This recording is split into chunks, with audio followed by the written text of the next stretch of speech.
নির্যাতিত ফিলিস্তিনিদের জন্য ৫,০০০ ভিসা ইস্যু করার ঘোষণা দিয়েছে কানাডা। এ বিষয়ে কানাডা থেকে জানাচ্ছেন সহকর্মী সাকিবুর রহমান খান। গত সোমবার কানাডার ইমিগ্রেশন, সিটিজেনশিপ এবং রিফিউজি মিনিস্টার মার্ক মিলার ঘোষণা দিয়েছেন যে তারা গাজা থেকে ৫,০০০ অধিবাসীকে কানাডাতে নিয়ে আসবেন।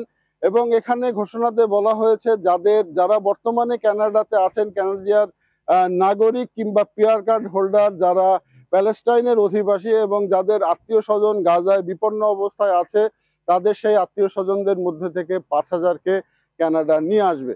তো এই ঘোষণাটা আসলে কানাডার জন্য নতুন না। যদি একটু বলি যে গত ডিসেম্বরে কানাডা ঘোষণা দিয়েছিল যে তারা গাজা থেকে ঠিক একই ধরনের ঘোষণা, যে যাদের আত্মীয় স্বজন রয়েছে তাদেরকে নিয়ে আসবে।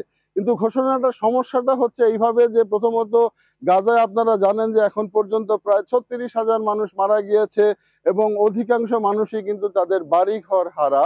তো যার ফলে কানাডায় আসতে হলে যে ন্যূনতম ২-১টা ডকুমেন্ট, যেমন তাদের পাসপোর্ট খুঁজে তারা পাচ্ছেন না বা তাদের পাসপোর্ট নেই, এর পাশাপাশি তারা যে তাদের আত্মীয় অর্থাৎ কানাডায় বসবাসরত যারা আছেন, তারা যে গাজায় যারা থাকেন তারা যে আত্মীয়, সেই আত্মীয় কিন্তু সেই জিনিসটাও কিন্তু প্রমাণ করা আসলে সম্ভব হচ্ছে না, অর্থাৎ ডকুমেন্ট তাদের কাছে নেই অনেকেরই।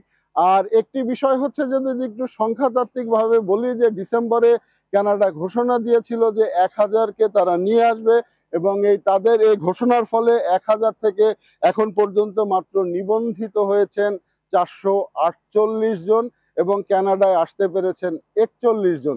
অর্থাৎ কানাডার যে ঘোষণা, সেই ঘোষণার কিন্তু গত ডিসেম্বরের ঘোষণা, সেই ঘোষণার কিন্তু অর্ধেকও এখন পর্যন্ত নিবন্ধিত হতে পারেননি।